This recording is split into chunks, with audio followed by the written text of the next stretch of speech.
Сәлеметсіздер ме, құрметті қатысушылар? Бүгін біз Каспийдан ай сайынғы төлемді қысқартып төлеуді үйренетін боламыз. Ол дегеніміз, мысалыға, сізде Каспий банкта бірнеше кредит бар, бірнеше миллионнан, иә, сіз ай сайын 200-300-нан төлей алмадым делге, оны қысқартуға болады ай сайынғы төлемді, бірақ та жылы ұзаратын болады. Жылы ұзарған кезде кей жағдайда процент қосылады, кей жағдайда проценттер қосылмайды. Егер де рассрочка болса, ол қосылмайды, өйткені онда процент жоқ. Ал кредит болса, наличный, онда процент бар, ол процент қосылуы мүмкін. Енді мен сіздерге қазір арызды қалай толтыру керек, қайда жіберу керек, және де қосымша қандай құжаттар тіркеп жіберу керек екенін көрсететін боламын. Содан кейін қараңыздар, егер сіз осы одобрение алып жатсаңыз, ай сайынғы төлемді қысқартып, жылын ұзартып жататын болса, бұның ответі сізге 15 жұмыс күн ішінде или почтаңызға, или фактически тұрып жатқан адресіңізге Қазпочтамен хат келетін болады. Бұл хат келгеннен кейін сіз ол хатты 2 жұмыс күн ішінде қол қойып, ответ жіберуіңіз қажет. Содан кейін ол приложенияда, Каспий приложенияда сіздің графигіңіз осындай суммаға өзгертілді деп уведомление келіп жатады кейбіреуіне. Бірақ та қараңыз, бұл сіз жылын ұзартып ай сайынғы төлемді қысқартсаңыз, сіз как будто просрочный кредит төлеп жатқан сияқты боласыз. Кейбір жерде шығып тұрады солай. Бірақ та бұл историяны қатты портить етпейді. Чем ештеңе төлемегенше, лучше ай сайын қысқартып төлеген жақсы деп ойлаймын, негізі өз басым. Қазір енді өтінішті қалай толтыру керек екенін мен сіздерге көрсететін боламын. Шапкасы бәр жерде бірдей. Каспий банктың данныйлары мына жерде жазылып тұр. Осы Каспий банктың данныйларын көшіріп жаза бересіздер, ал мына жерге кімнен екен толтырасыздар. Мына жерге кімнен, мысалға, иә?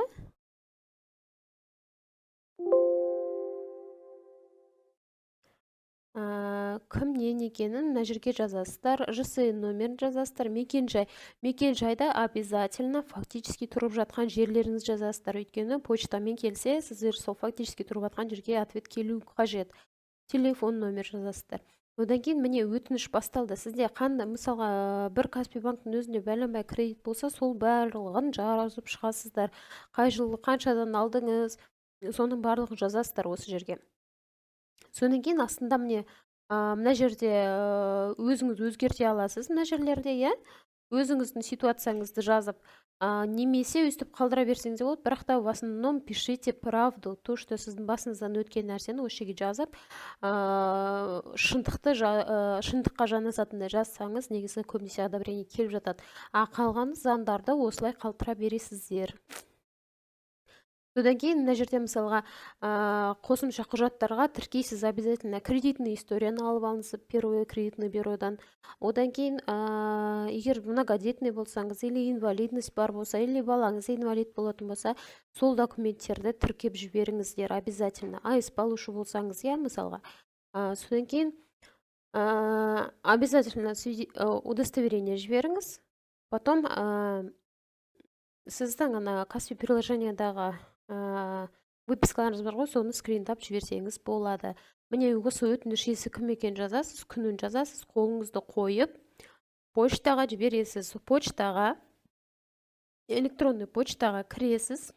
Mail.ru почтаңыз болса, иә, мына жерде написать письмо деп басасыз, office@kaspi.kz деп жазасыз, сол жерге заявлениеңізді тіркейсіз, балалардың куәліктерін тіркейсіз, мен бұл кісі многодетный болғандықтан, и удостоверение тіркеп жібердік. Өстіп доказательствомен бірге тіркеп жіберсеңіз, негізі одобрение көп келеді. Содан кейін мысалға кейбір жағдайда адамдар ауырып жатады, ауырып жұмыс істей алмай қалады, сол не себепті ауырғаныңызды, диагнозын барлығын тоже тіркеп жіберіңіздер. Мінекей өстіп біз Каспий банкқа жібергенбіз. Бұл кісіге ответ Қазпочтамен келді. Ай сайынғы төлемі 250 мың болған, бұл кісіге 20 мыңға дейін түсіріп берді. Осымен осы сабақ аяқталды. Рахмет.